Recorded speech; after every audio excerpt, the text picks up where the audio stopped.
Hi, it's Akil here from Inside Scan, and for those who don't know me, I'm about to start studying medicine at King's College London. So in today's video we'll be discussing the best way to start preparing to write your personal statement. So the personal statement can be a really daunting thing, and hopefully with this video I can provide some tips and examples on how to approach writing a good personal statement for your medicine application. So essentially the personal statement is a 4,000 character document which includes spaces and punctuation, which is sent to all your university choices as part of your UCAS form. If you want more information about the UCAS form, please check out this link below or above here to my previous video. So if you're using Microsoft Word to start drafting your personal statement, then at the bottom left of the document, Word will display the word count. If you click on it, a dialog box will pop up which will show a number of statistics such as the number of characters in the document, both with and without spaces. If you're using Google Docs, you need to go to the tool kind of drop down menu, and if you hit the word count, it will also bring up a dialog box with the character count in it as well. So okay, how do you write a good personal statement? Ideally, try to do a bit of work on it throughout the summer, but this shouldn't take priority over your UCAT exam. The UCAT is a really important part of your application and it is quite tricky. Not going to lie to you, so make sure that's taking the majority of time up. But keep this working in the background. You can use this as a sort of like a break in between, UCAT prep sessions you're doing. So the first step I did before I even started writing and drafting my personal statement was to make a list of all the stuff I've been able to achieve and do in regards to my medicine application.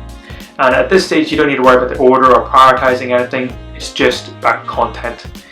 So there's a number of things which I think you should list, stuff like your reason or your motivation to study medicine, your first-hand experience as a patient in the NHS or in a hospital, and then also mention about work experience and volunteering you've done both in the healthcare sector and in general. So for me, my volunteering in healthcare was volunteering at my local hospital, Gloucester Hospital, on the wards. I also did volunteering at a care home, and then for volunteering in general I also helped out at a special education school in our town, and I also did volunteering in the school library. I would also list down any extracurricular activities you do, and I would also especially focus in on supercurricular activities you've been doing.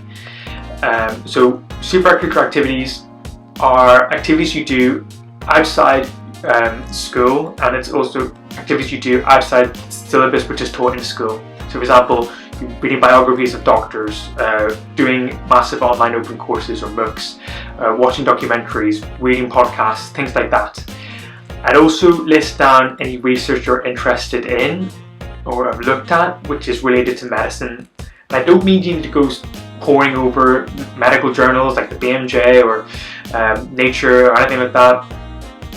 I just mean any interesting article which comes up in your BBC News app or on your Twitter page, which catches your eye. Just take a note of that and read it, because medicine is not just about treating the patient or treating the disease. It's also about research and finding out more about why the human body is the way it is.